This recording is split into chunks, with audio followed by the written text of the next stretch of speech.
ಇಡೀ ಕನ್ನಡ ನಾಡನ್ನ ತಮ್ಮ ಅದ್ಭುತ ಪ್ರತಿಭೆಯಿಂದ ಕಾಮಿಡಿ ಹಾಸ್ಯದೊಂದಿಗೆ ನಕ್ಕು ನಗಿಸಿದ ರಾಕೇಶ್ ಪೂಜಾರಿ ಹೃದಯಾಘಾತದಿಂದ ನಿಧನ.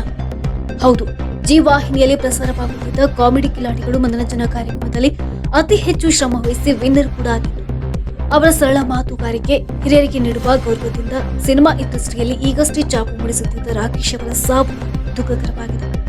ಇನ್ನು ಮುಂದಿನ ದಿನಗಳಲ್ಲಿ ನಮ್ಮ ನಗುವಿನಲ್ಲಿ ಸದಾಕಾಲ ನಮ್ಮೊಟ್ಟಿಗೆ ಇರಬೇಕಾಗಿದ್ದ ವ್ಯಕ್ತಿಯ ಅಗಲಿಕೆಯಿಂದ ಅನೇಕ ಕಾಮಿಡಿ ಕಿಲಾಡಿಗಳ ಸ್ನೇಹಿತ ತಂಡ ಅವರ ಸ್ವಗ್ರಾಮಕ್ಕೆ ತೆರಳಿ ಅಂತಿಮ ದರ್ಶನ ಪಡೆದಿದ್ದರು. ಇನ್ನು ಮುಂದಿನ ದಿನಗಳಲ್ಲಿ ನಮ್ಮ ನಗುವಿನಲ್ಲಿ ಸದಾಕಾಲ ನಮ್ಮೊಟ್ಟಿಗೆ ಇರಬೇಕಾಗಿದ್ದ ವ್ಯಕ್ತಿಯ ಅಗಲಿಕೆಯಿಂದ ಅನೇಕ ಕಾಮಿಡಿ ಕಿಲಾಡಿಗಳ ಸ್ನೇಹಿತವರ ತಂಡ ಅವರ ಸ್ವಗ್ರಾಮಕ್ಕೆ ತೆರಳಿ ಅಂತಿಮ ದರ್ಶನ ಪಡೆದರು.